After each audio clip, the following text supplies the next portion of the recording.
Hello दोस्तों। आज हम क्लास 12th ज्योग्राफी चैप्टर 1 से 5 तक के ऑल ऑब्जेक्टिव्स क्वेश्चंस का रिवीजन करेंगे। तो चलिए स्टार्ट करते हैं। तो पहला क्वेश्चन है, नवनिश्चयवाद के प्रवर्तक कौन है? तो नवनिश्चयवाद के प्रवर्तक हैं टेलर। कौन है? तो टेलर है। तो नवनिश्चयवाद के प्रवर्तक कौन है? तो टेलर है। तो नवनिश्चयवाद के प्रवर्तक टेलर है। अगला क्वेश्चन है,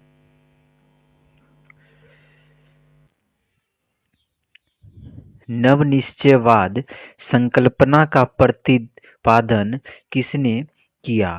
तो नवनिश्चयवाद संकल्पना का प्रतिपादन किसने किया?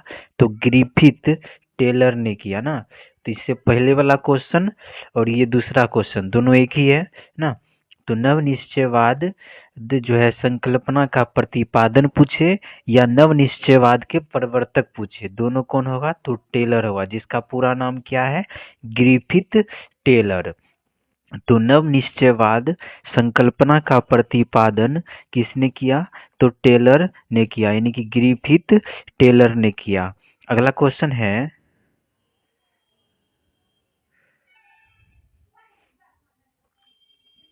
निम्नलिखित में से कौन सा एक मानव भूगोल से संबंधित नहीं है? यानी इनमें से जो है कौन मानव भूगोल से संबंधित नहीं है? तो देखिए इसमें है मात्रात्मक क्रांति। तो मात्रात्मक क्रांति यह मानव भूगोल से संबंधित नहीं है। ठीक है। तो जो है कौन जो है मानव भूगोल से संबंधित नहीं है? तो मात्रात्मक क्रांति यह मानव भूगोल से संबंधित नहीं है। अगला क्वेश्चन है,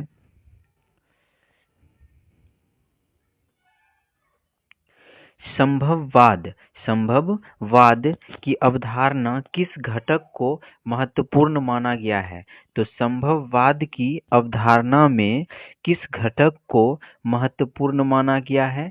तो इसमें जो है प्राकृतिक घटक और मानवीय घटक दोनों की संभावना को जो है क्या माना गया है? महत्वपूर्ण माना गया। यानी कि इसका सही आंसर हो जाएगा ऑप्शन सी, ए और बी दोनों।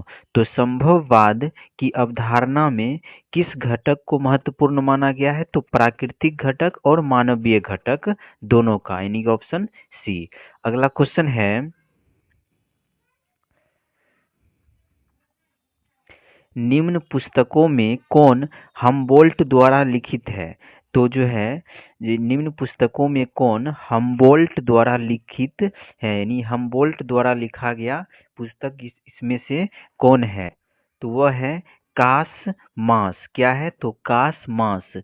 तो कास मास जो है यह हम्बोल्ट द्वारा लिखित पुस्तक है। ठीक है। तो कास मास किसके द्वारा लिखित पुस्तक है? तो हम्बोल्ट के द्वारा। तो हम्बोल्ट के द्वारा लिखित पुस्तक कौन सा है? तो वह है कास मास। ठीक है, कौन सा है? तो कास मास। तो कास मास यह जो है सो हम्बोल्ट के द्वारा लिखित पुस्तक है। अगला क्वेश्चन है,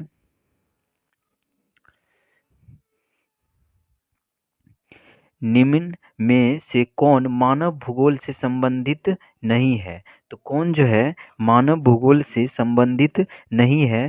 तो वह है समुद्र विज्ञान। तो इसमें जो है समुद्र विज्ञान यह जो है मानव भूगोल से संबंधित नहीं है। ठीक है। तो कौन जो है मानव भूगोल से संबंधित नहीं है? तो समुद्र विज्ञान। ठीक। फेवरे संबंधित है। तो फेवरे जो है वह किससे संबंधित है? तो यह संभववाद से संबंधित है। ठीक है, फेवरे किससे संबंधित है? तो फेवरे संभववाद से संबंधित है। फेवरे नामक वैज्ञानिक थे जिन्होंने जो है संभववाद के बारे में बतलाए थे। तो फेवरे जो है किससे संबंधित है? तो संभववाद से संबंधित है। अगला क्वेश्चन है,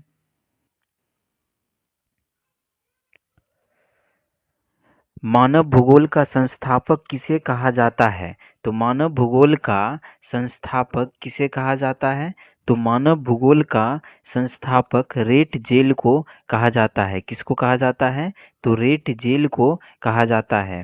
तो मानव भूगोल का संस्थापक किसे कहा जाता है? तो रेट जेल को कहा जाता है। तो मानव भूगोल का संस्थापक किसे कहा जाता है? तो रेट जेल को मानव भूगोल का संस्थापक कहा जाता है। अगला क्वेश्चन है, मात्रात्मक क्रांति संबंधित है। तो मात्रात्मक क्रांति किससे संबंधित है? तो मात्रात्मक क्रांति जो है वह किससे संबंधित है? तो मात्रात्मक क्रांति यह जो है मानव भूगोल और उसके बाद भौतिक भूगोल दोनों से संबंधित है। ठीक है, यह जो है सो किससे संबंधित है? तो दोनों से संबंधित है।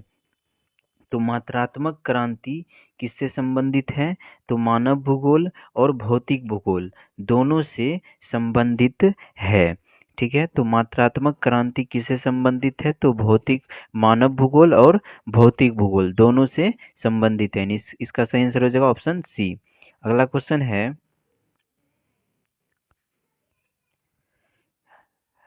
कलाहारी मरुस्थल कहाँ है? तो कलाहारी मरुस्थल कहाँ है? तो कलाहारी मरुस्थल अफ्रीका में है। कहाँ है?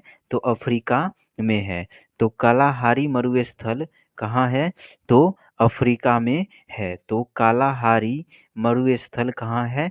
तो अफ्रीका में है। अगला क्वेश्चन है, निम्न में से कौन आर्थिक भूगोल का उपक्षेत्र नहीं है? तो कौन जो है इसमें आर्थिक भूगोल का उपक्षेत्र नहीं है? तो इसमें से कौन जो है आर्थिक भूगोल का उपक्षेत्र नहीं है? तो वह है सैन्य भूगोल। ठीक है, तो सैन्य भूगोल जो है यह आर्थिक भूगोल का उपक्षेत्र नहीं है। ठीक है, क्योंकि यह जो है सेवा भूगोल से संबंधित है। ठीक, तो जो है आर्थिक भूगोल का उपक्षेत्र इसमें से कौन नहीं है? तो वह है सैन्य भूगोल। तो सैन्य भूगोल जो है आर्थिक भूगोल का जो है उपक्षेत्र नहीं है, बल्कि ये जो है सेवा भूगोल का उपक्षेत्र है। ठीक, अगला क्वेश्चन है, प्रे-रीज से आप क्या समझते हैं? तो प्रे-रीज यानी कि प्रे-रीज जो है सो क्या है? तो प्रे-रीज जो है यह घास का मैदान है। क्या है? तो घास का मैदान है। तो घास के मैदान को क्या कहा जाता है? तो प्रे-रीज कहा जाता है। ठीक है, तो प्रे-रीज से आप क्या समझते हैं? तो घास का मैदान। तो घास के मैदान को क्या कहते हैं? तो प्रे-रीज कहते हैं। अगला क्वेश्चन है, निश्चयवाद संकल्पना में किस घटक को महत्वपूर्ण माना गया है? तो निश्चयवाद संकल्पना में किस घटक को महत्वपूर्ण माना गया है? तो निश्चयवाद संकल्पना में जो है ये प्राकृतिक घटक को जो है क्या माना गया है? महत्वपूर्ण माना गया है। तो निश्चयवाद संकल्पना में किस घटक को महत्वपूर्ण माना गया है? तो प्राकृतिक घटक को।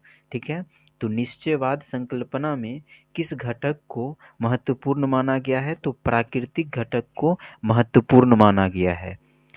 अगला क्वेश्चन है,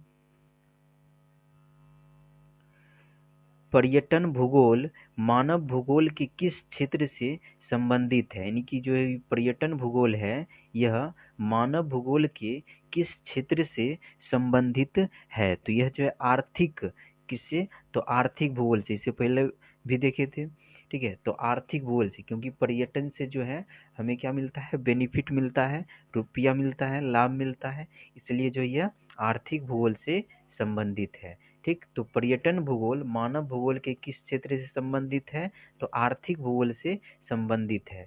तो पर्यटन भूगोल मानव भूगोल के किस क्षेत्र से संबंधित है? तो आर्थिक भूगोल क्षेत्र से संबंधित है।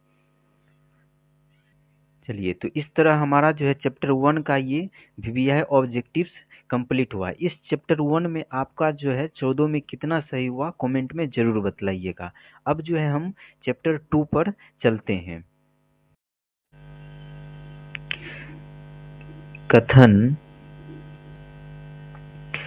कथन ए जो है सो कह रहा है कि भूमध्य सागरीय प्रदेशों में रसदार फलों की खेती होती है।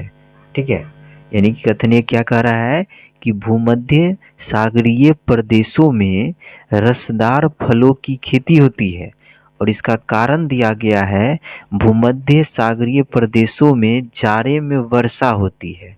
ठीक है, तो क्या ये दोनों सही है? पहला क्या कह रहा है कि भूमध्य सागरीय प्रदेशों में रसदार फलों की खेती होती है, और दूसरा कह रहा है कि भूमध्य सागरीय प्रदेशों में जो है जाड़े के मौसम में वर्षा होती है। तो बतलाइए इसमें जो है कौन सा कथन सही है? तो इसमें जो है दोनों ए और आर यानी दोनों कथन सही है। ठीक है, इसका सही आंसर हो जाएगा ऑप्शन ए। ठीक, क्योंकि भूमध्य सागरीय प्रदेशों में रसदार फलों की खेती होती है और साथ ही भूमध्य सागरीय प्रदेशों में जाड़े में वर्षा होती है। अगला क्वेश्चन है,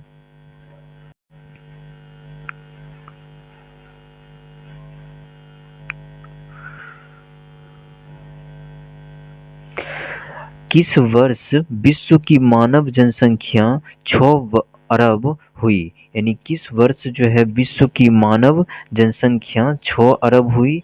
तो 1999 में। कब? तो 1999 में। तो 1999 में जो है विश्व की मानव जनसंख्या 6 अरब हो गई। अगला क्वेश्चन है,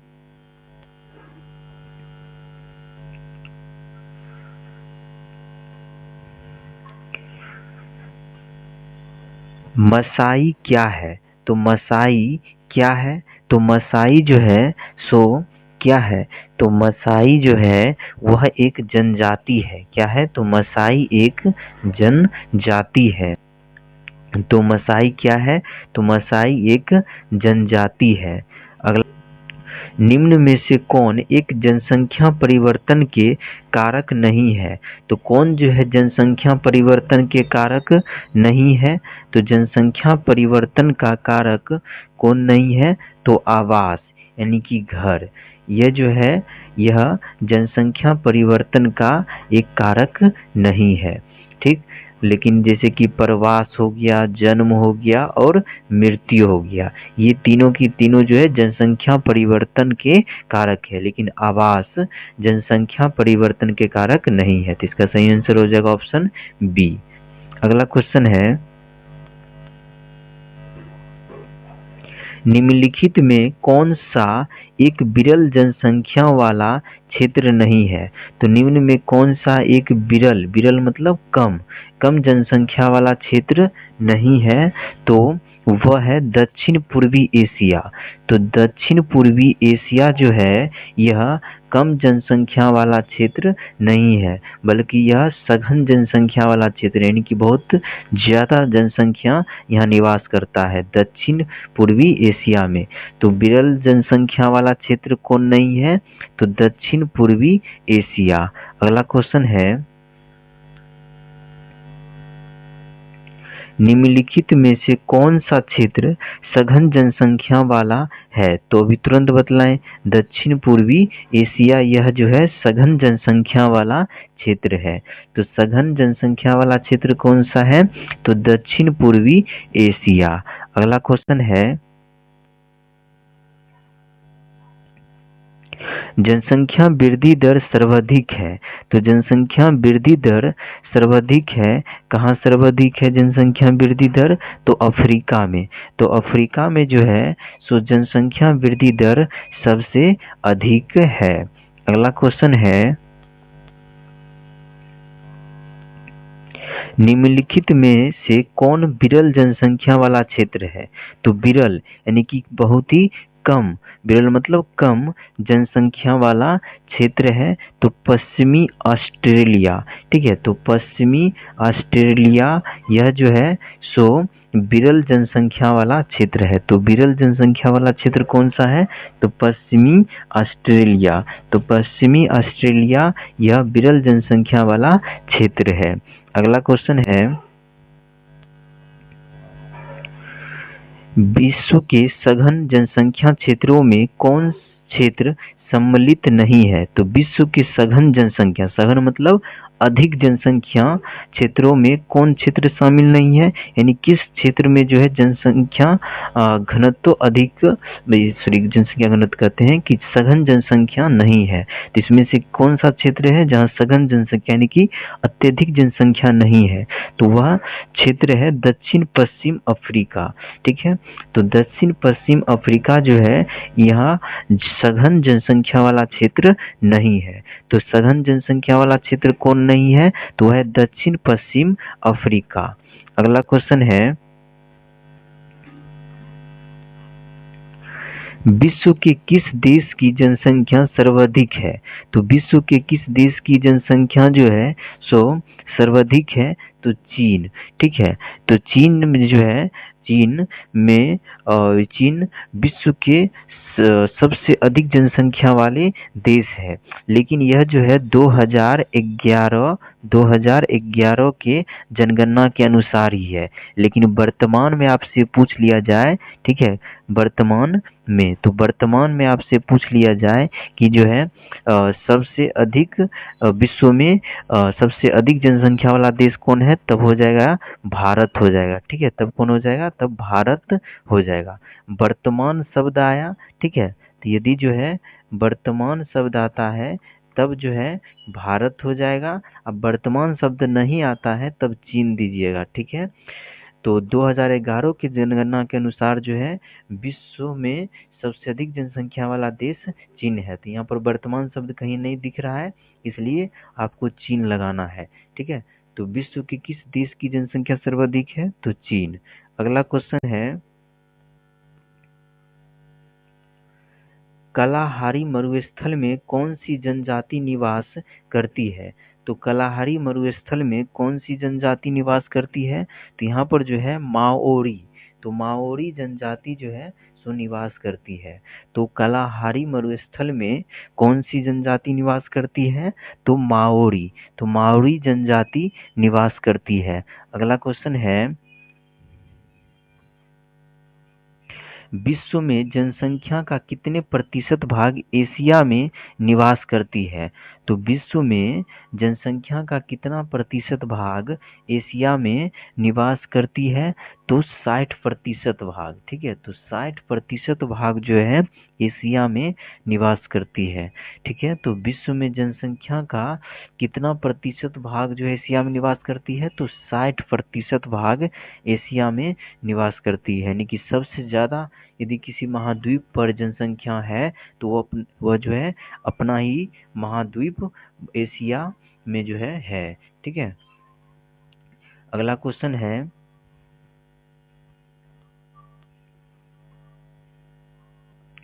निम्नलिखित में से किस महाद्वीप में जनसंख्या वृद्धि सर्वाधिक है? तो किस देश में, तभी तुरंत बतला है, एशिया में जो है विश्व में सर्वाधिक महाद्वीप, विश्व में सर्वाधिक जनसंख्या वृद्धि वाला महाद्वीप कौन सा है, तो एशिया।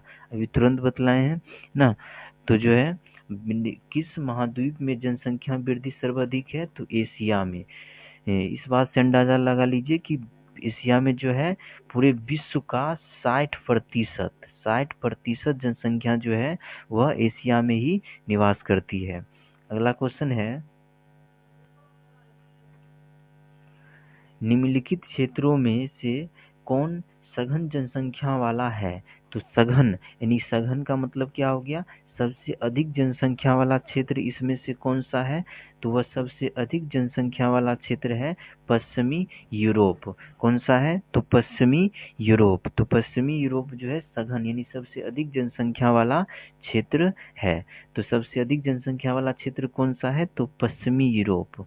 ठीक है, अगला क्वेश्चन है, निम्नलिखित में से कौन जल स्थानांतरण का प्रतिकर्ष कारक नहीं है? तो कौन जो है जन स्थानांतरण मतलब कि जो है लोगों के स्थानांतरण का, यानी लोग जो है उस कारण से जिस जिस कारण से जो है लोग अपना स्थान बदल लेते हैं वह जो है उस लोग का प्रतिकर्ष कारक होता है।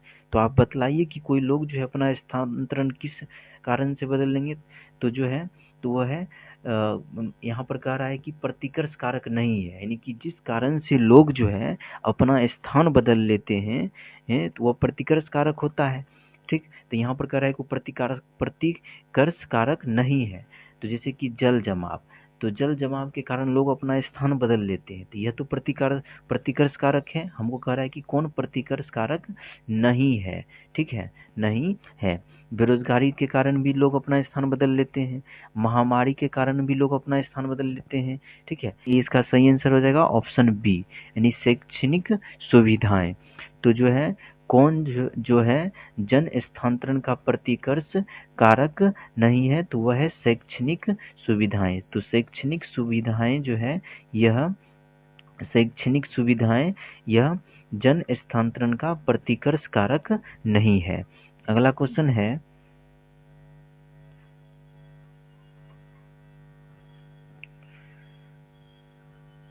जन अंकीय संक्रमण सिद्धांत की किस अवस्था में जन्म और मृत्यु दोनों दरें उच्च होती है। यानी कि जो है जन अंकीय संक्रमण सिद्धांत की किस अवस्था में, तो जन अंकीय संक्रमण सिद्धांत की अवस्था होती है, तो किस अवस्था में जो है जन्म और मृत्यु दर जो है उच्च होती है, तो कौन सी अवस्था में, तो वह अवस्था है प्रथम अवस्था। तो प्रथम अवस्था में जो है, ठीक है, तो जन अंकीय संक्रमण सिद्धांत की किस अवस्था में, तो प्रथम अवस्था में। तो प्रथम अवस्था में जो है सो जन्म और मृत्यु दर दोनों जो है उच्च होती है। तो आपसे यदि पूछ लिया जाए कि जो है जन अंकीय संक्रमण सिद्धांत की किस अवस्था में जन्म और मृत्यु दोनों दरें उच्च होती है, तो प्रथम अवस्था में उच्च होती है। अगला क्वेश्चन है तो चलिए ये जो है हमारे चैप्टर 2 के मोस्ट वीवीआई क्वेश्चंस रहा। तो अब इस 16 में से आपका कितना सही हुआ ये भी कमेंट में जरूर बतलाइएगा। अब चलते हैं चैप्टर 3 पर। निम्नलिखित राज्यों में किसका 0 से 6 आयु वर्ग में लिंग अनुपात निम्नतम है, यानी कि कम है। यानी किस राज्य में जो है 0 से 6 वर्ष के आयु वाले वर्ग के लोग के लिंग अनुपात निम्नतम है, यानी कि सबसे कम है, तो वह राज्य है हरियाणा। और राज्य कौन सा है, हरियाणा। तो हरियाणा में जो है 0 से 6 आयु वर्ग के जो बच्चे हैं उसका जो लिंग अनुपात है सो सबसे कम है। किस राज्य में, तो हरियाणा में। अगला क्वेश्चन है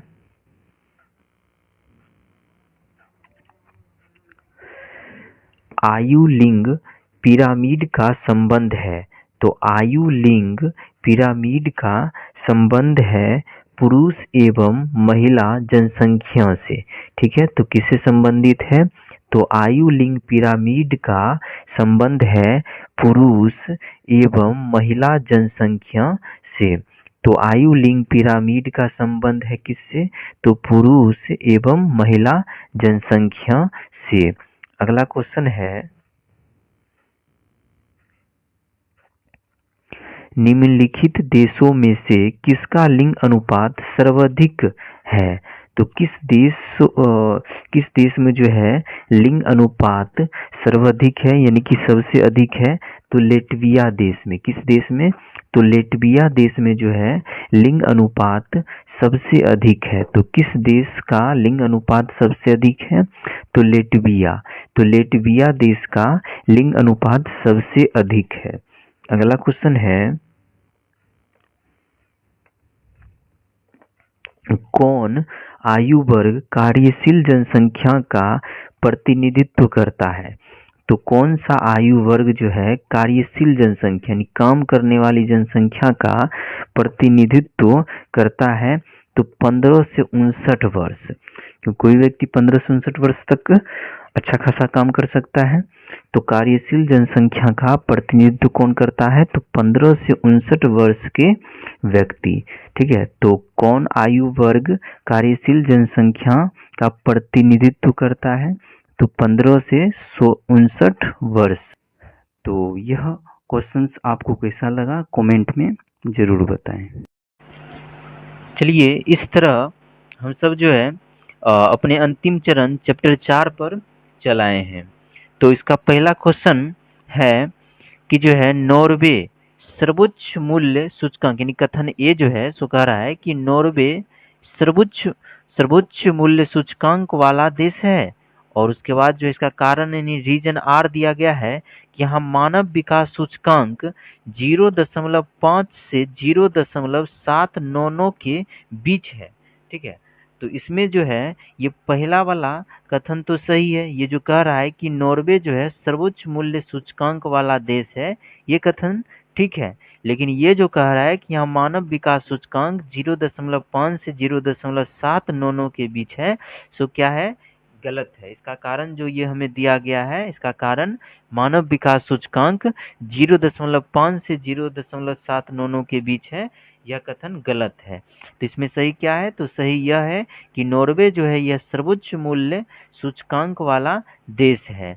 इसका सही आंसर हो जाएगा ऑप्शन कौन सा, ऑप्शन सी।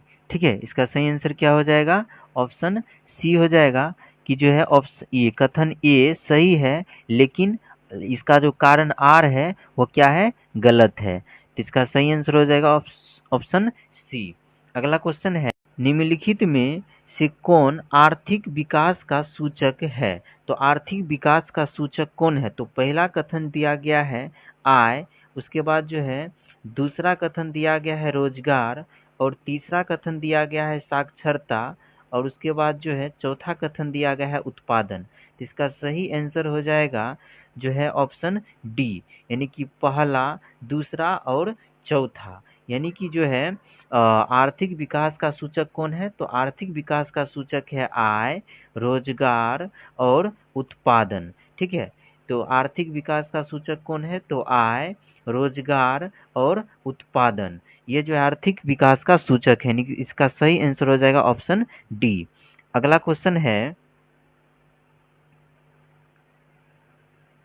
मानव विकास सूचकांक में विश्व के निम्नलिखित देशों में से किसकी कोटि उच्चतम है। यानी कि मानव विकास सूचकांक में विश्व के किस देश विश्व के निम्नलिखित देशों में से किसकी जो है कोटि उच्चतम है मानव विकास के सूचकांक में, तो वह कौन सा देश है, तो वह देश है नॉर्वे ना। इसे पहले वाले क्वेश्चन में स्पष्ट कर दिया गया था ना, फर्स्ट नंबर क्वेश्चन में नॉर्वे जो है यह सर्वाधिक जो है मानव विकास सूचकांक वाला देश है। ठीक है, तो इसका सही आंसर हो जाएगा ऑप्शन ए।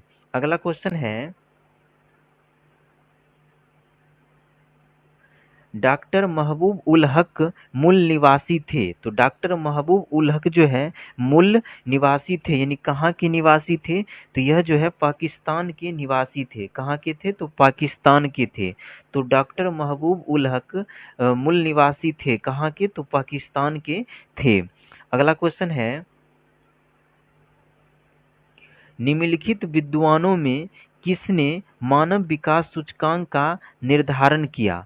तो जो है किस विद्वान ने जो है मानव विकास सूचकांक का निर्धारण किया, तो वह जो है कौन विद्वान था जिसने मानव विकास सूचकांक का निर्धारण किया, तो वह था डॉक्टर महबूब उल हक। कौन था, तो डॉक्टर महबूब उल हक। तो किस विद्वान ने मानव विकास सूचकांक का निर्धारण किया, तो डॉक्टर महबूब उल हक। तो डॉक्टर महबूब उल हक ने मानव विकास सूचकांक का निर्धारण किया। अगला क्वेश्चन है, निम्नलिखित में से कौन मानव विकास का सर्वोत्तम संकेतक है। तो कौन जो है मानव विकास का सर्वोत्तम संकेतक है, तो कौन सर्वोत्तम संकेतक है, तो इसका सही आंसर हो जाएगा ऑप्शन डी, गुण में धनात्मक परिवर्तन।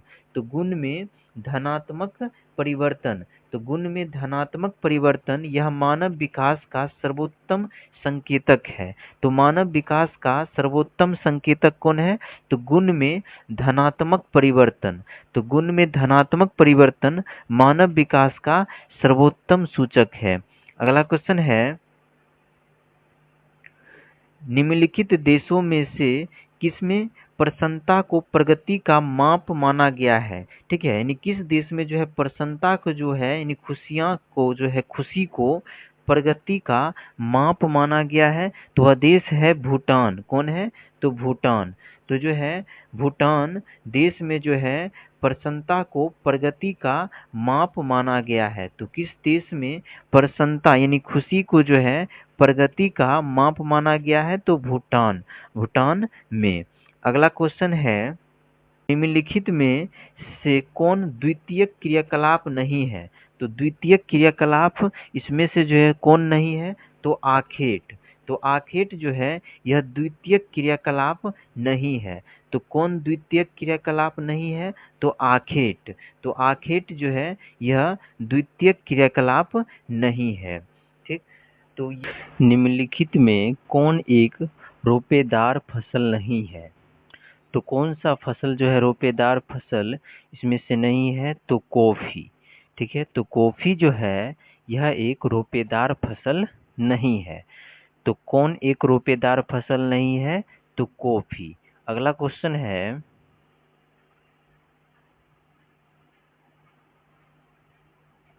निम्नलिखित में कौन कृषि आधारित उत्पाद नहीं है? तो कौन जो है कृषि आधारित उत्पाद नहीं है?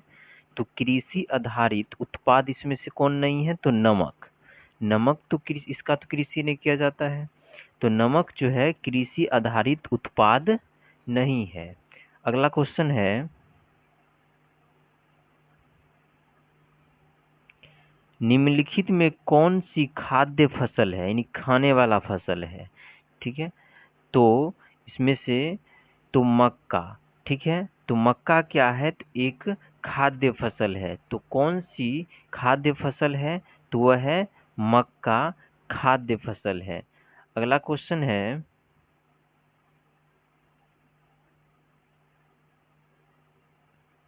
निम्नलिखित में कौन रोपण फसल नहीं है? तो कौन इसमें से रोपण फसल नहीं है? तो वह है गेहूं। गेहूं जो है यह रोपण फसल नहीं है। ठीक है, तो रोपण फसल कौन नहीं है? तो गेहूं। गेहूं रोपण फसल नहीं है। अगला क्वेश्चन है,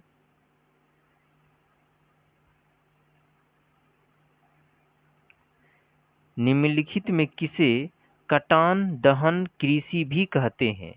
तो निम्नलिखित में किसे जो है कटान दहन कृषि भी कहते हैं? तो किसे कहते हैं? तो आदिम निर्वाह कृषि को। ठीक है, तो आदिम निर्वाह कृषि को जो है कटान दहन कृषि भी कहते हैं। तो कटान दहन कृषि किसे कहते हैं? तो आदिम निर्वाह कृषि को। तो आदिम निर्वाह कृषि को कटान दहन कृषि भी कहते हैं। अगला क्वेश्चन है,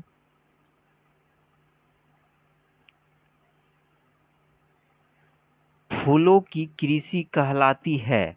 तो फूलों की कृषि क्या कहलाती है? तो फूलों की कृषि कहलाती है पुष्पो उत्पादन। ठीक है, पुष्पोत्पादन। ठीक है, यानी पुष्पों का उत्पादन कहलाती है, यानी पुष्प उत्पादन कहलाती है। तो फूलों की कृषि क्या कहलाती है? तो पुष्प उत्पादन कहलाती है। अगला क्वेश्चन है,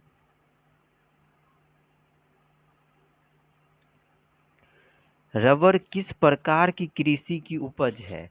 तो रबर किस प्रकार की कृषि का उपज है? तो रोपण कृषि का।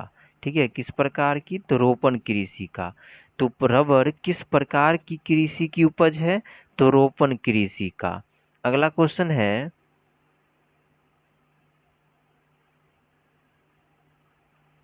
निम्नलिखित में कौन एकल कृषि नहीं है? तो कौन जो है एकल कृषि नहीं है? तो इसमें से जो है मिश्रित कृषि। तो मिश्रित कृषि एकल कृषि नहीं है। तो कौन जो है एकल कृषि नहीं है?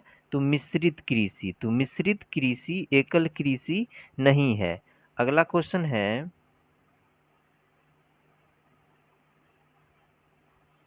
निम्नलिखित में कौन एकल कृषि का उत्पाद है?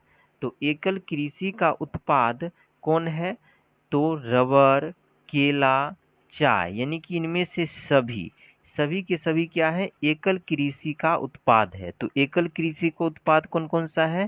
तो रबर, केला, चाय, यानी कि उपयुक्त में से सभी। अगला क्वेश्चन है,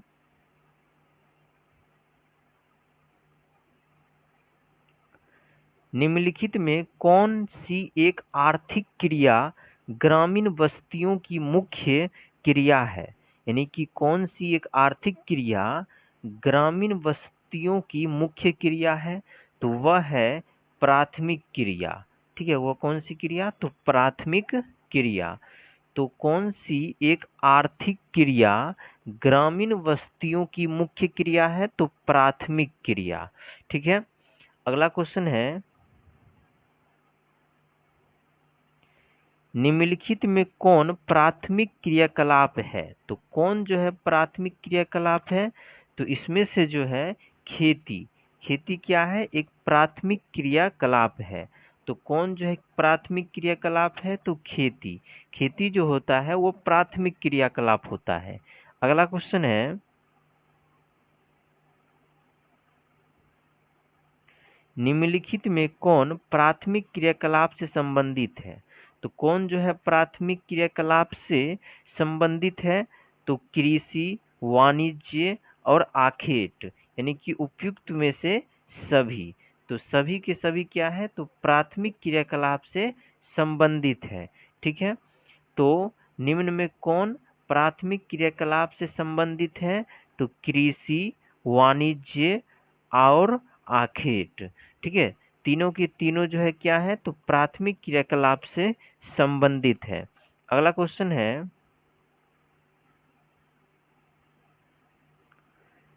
पशुचारण किस आर्थिक क्रियाकलाप से संबंधित है? तो पशुचारण जो है किस आर्थिक क्रियाकलाप से संबंधित है? तो प्राथमिक आर्थिक क्रियाकलाप से संबंधित है। तो पशुचारण, तो पशुचारण जो है सो किस आर्थिक क्रियाकलाप से संबंधित है? तो प्राथमिक आर्थिक क्रियाकलाप से संबंधित है। अगला क्वेश्चन है, निम्नलिखित में कौन सा उद्योग दूसरे उद्योगों के लिए कच्चा माल तैयार करता है? तो कौन सा उद्योग दूसरे उद्योगों के लिए कच्चा माल तैयार करता है?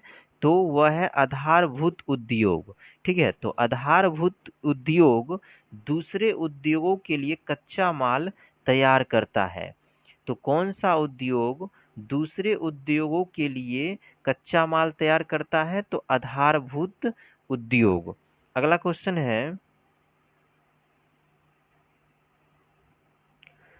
निम्नलिखित ये विस्तृत व्यापारिक अनाज उत्पादक कृषि नहीं की जाती है। यानी कि विस्तृत व्यापारिक अनाज उत्पादक कृषि, तो विस्तृत व्यापारिक अनाज उत्पादक कृषि नहीं की जाती है किस क्षेत्र में? तो यह जो है नहीं की जाती है अमेजन बेसिन में, अमेजन वाले क्षेत्र में जो है विस्तृत व्यापारिक अनाज उत्पादक कृषि नहीं की जाती है।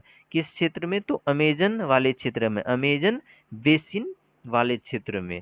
ठीक है, तो अमेजन बेसिन में जो है विस्तृत व्यापारिक अनाज उत्पादक कृषि नहीं की जाती है। अगला क्वेश्चन है, यूरोप वासियों द्वारा अपने उपनिवेशों में किस प्रकार की कृषि का विकास किया गया था? यानी कि यूरोप वासियों द्वारा अपने उपनिवेशों में, अपने उपनिवेश यानी कि यूरोप के जो लोग जो था सो भारत में जिसको जिसको अपना उपनिवेश यानी गुलाम बनाया था, उसमें किस प्रकार की कृषि का विकास किया था? तो उसमें जो है उसने रोपण कृषि का विकास किया था। किस कृषि का? तो रोपण कृषि का। तो यूरोप वासियों द्वारा अपने उपनिवेशों में किस प्रकार की कृषि का विकास किया गया था? तो रोपण कृषि का विकास किया गया था। अगला क्वेश्चन है, खट्टे फलों की कृषि संबंधित है। तो खट्टे फलों की कृषि संबंधित है किससे? तो खट्टे फलों की कृषि जो है वह संबंधित है भूमध्य सागरीय कृषि से। किस कृषि से? तो भूमध्य सागरीय कृषि से। तो खट्टे फलों की कृषि संबंधित है किससे? तो भूमध्य सागरीय कृषि से। अगला क्वेश्चन है, ब्राजील के कॉफी क्षेत्र को कहा जाता है। तो ब्राजील के कॉफी क्षेत्र को क्या कहा जाता है? तो ब्राजील के कॉफी क्षेत्र को फजेंडा कहा जाता है। क्या कहा जाता है? तो फजेंडा कहा जाता है। तो ब्राजील के कॉफी क्षेत्र को क्या कहा जाता है? तो फजेंडा कहा जाता है। तो फजेंडा किसे कहा जाता है? तो ब्राजील के कॉफी क्षेत्र को। अगला क्वेश्चन है,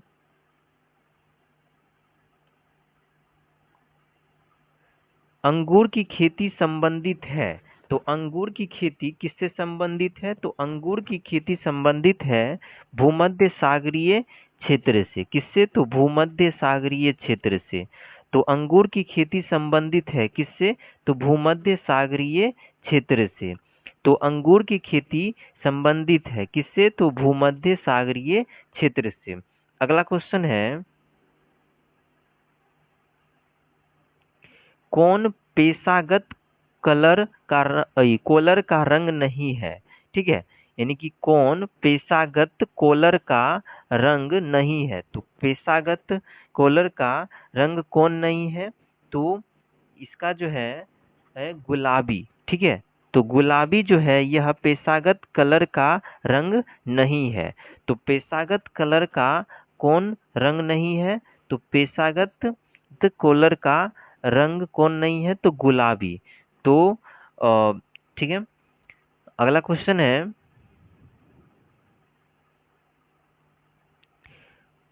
कोल खोज उदाहरण है। तो कोल खोज किसका उदाहरण है? तो कोल खोज जो है यह उदाहरण है सामूहिक कृषि का। किसका? तो सामूहिक कृषि का। तो कोल खोज उदाहरण है। तो कोल खोज किसका उदाहरण है? तो सामूहिक कृषि का उदाहरण है। अगला क्वेश्चन है, निम्न वृक्षों में किससे च्युइंगम संबंधित है? तो यानी किस वृक्ष में से जो च्युइंगम बनाया जाता है, यानी ये संबंधित है? तो वह है जापाटा वृक्ष। ठीक है, तो जो है च्युइंगम किस वृक्ष से संबंधित है? तो जापाटा वृक्ष से संबंधित है।